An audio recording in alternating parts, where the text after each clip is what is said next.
Welcome to my training video, PTSD Nightmares by Carl Torspens, former Deputy Warden and Training Officer, New Mexico and Arizona Department of Corrections, and currently a private consultant in the prison industry. Fighting PTSD and who gets PTSD. Some of the questions we're going to try to answer today. Post-traumatic stress disorder nightmares do not just appear to anyone. The individual most likely experienced a serious traumatic event and is now reliving the event through nightmares and flashbacks. Remember, it doesn't have to be from a war, it can be from any traumatic event. Below are some common themes. Individuals with more present vulnerability from past traumas are most likely to encounter PTSD nightmares.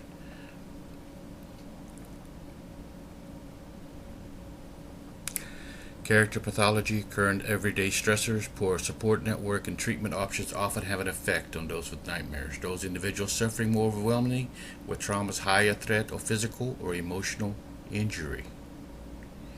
There are side effects. Individuals whose trauma occurred at vulnerable and growing stages of their lives. This would include very young soldiers who are sent to war.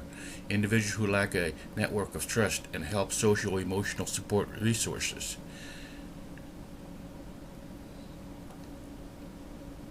Welcome to our world. Individuals who are near-miss survivors of traumatic events and receiving no validation have to deal with the hidden wounds of their personal survivor guilt. Hidden survivor guilt. What are PTSD nightmares? Nightmares are common symptoms of PTSD disorder. When those individuals suffer from PSD disorders, they fail to fall asleep. They often experience the exact replica of the event as it happened, and one of the most common successful model for working with groups after a traumatic event is the critical incident debriefing model created by Mitchell and Everly. This is a 7-stage process that is designed to help. Many of the ideas in the model, debriefing model, were used to create the traumatic dream diffusing process, working with PTSD dreams. The purpose of this model is to help decrease the intrusive impact of traumatic memory in the dream. Remember, this is something that you're dealing with on an ongoing basis. Using the model has shown also have success to help increase healing from symptoms of PTSD. 7 stages of the traumatic dream diffusing process are 1. Phase 1, the introduction, asking the survivor about their current sleeping patterns and assess whether or not they've been experiencing the dreams. Suggest to the patient that working with nightmares can help diffuse some of the memory and also find out about their sleeping environment. Has a lot to do with how they are coping and experiencing the dreams. Phase 2, ask the patient the facts about the traumatic event or experience. It's hard to do, but they have to talk about it. The goal is to try to find out what they're actually suffering from. If the patient starts from the beginning of the nightmare and goes through the moment by moment what is experienced, talk about the events out loud is very important.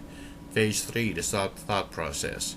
During this phase, you want to find out the individual's thoughts while they're experiencing the dreams. Ask what emotions are taking place. Many times the individual will talk about survivor guilt and how they are confused about making it through a disaster when others were killed. Phase 4, the reaction. This part of the session is used to processing the emotions about the traumatic event accompanying nightmare.